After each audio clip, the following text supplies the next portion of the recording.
Capres-Cawapres mulai tebar janji politik jelang Pilpres 2024. Di masa kampanye ini, pasangan calon orang 01 dan 02 di Indonesia sudah mulai mengiming-imingi masyarakat dengan sejumlah janji program maupun komitmen. Beberapa waktu terakhir, Prabowo Subianto dan Gibran Rakabuming Raka menjanjikan makan dan susu gratis untuk anak. Program tersebut sebagai upaya untuk memperbaiki generasi sejak dini serta mencegah stunting dari hulu. Berbeda dengan Prabowo dan Gibran, pasangan nomor urut 03 Ganjar Pranowo dan Mahfud MD justru fokus memberantas kemiskinan dengan mendorong masyarakat menjadi sarjana. Menurut mereka, pendidikan tinggi keluarga miskin akan mempunyai kesempatan untuk mengubah nasib hidupnya. Maka dari itu, Ganjar Mahfud akan membuka akses bagi anak-anak dari keluarga miskin untuk meraih pendidikan hingga mencapai gelar sarjana. Selain misi satu keluarga miskin satu sarjana, Ganjar dan Mahfud juga menyiapkan beberapa misi lain di bidang pendidikan. Program tersebut diantaranya menjanjikan wajib belajar 12 tahun gratis, serta setiap siswa bisa pintar tanpa biaya. Program itu melibatkan rencana transformasi pendidikan, termasuk penggunaan tele-education bagi anak Indonesia secara merata.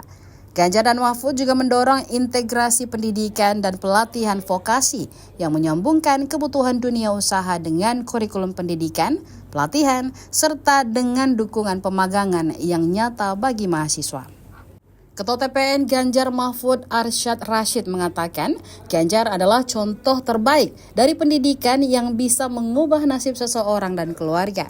Dilahirkan dari keluarga sederhana, Ganjar bahkan terancam putus kuliah. Namun berkat kegigihannya, dia bisa menyelesaikan kuliah dan meniti karir politiknya dengan bekal pendidikan yang ia dapat. Jika ditinjau ke belakang, program tersebut sebenarnya sudah dilakukan Ganjar ketika menjabat sebagai Gubernur Jawa Tengah. Ia membangun sekolah gratis untuk anak yang berasal dari keluarga yang tidak mampu. Mereka yang bersekolah di SMK tersebut juga tinggal di asrama dan juga gratis.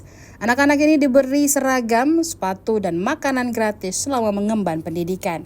Politisi PDIP itu mengatakan sekolah gratis merupakan bagian integral dari upaya mempermudah akses pendidikan. Ia meyakini pendidikan merupakan alat yang ampuh dalam mengentaskan kemiskinan, meningkatkan taraf hidup masyarakat, serta khusus untuk masyarakat yang selama ini hidupnya tidak berkecukupan.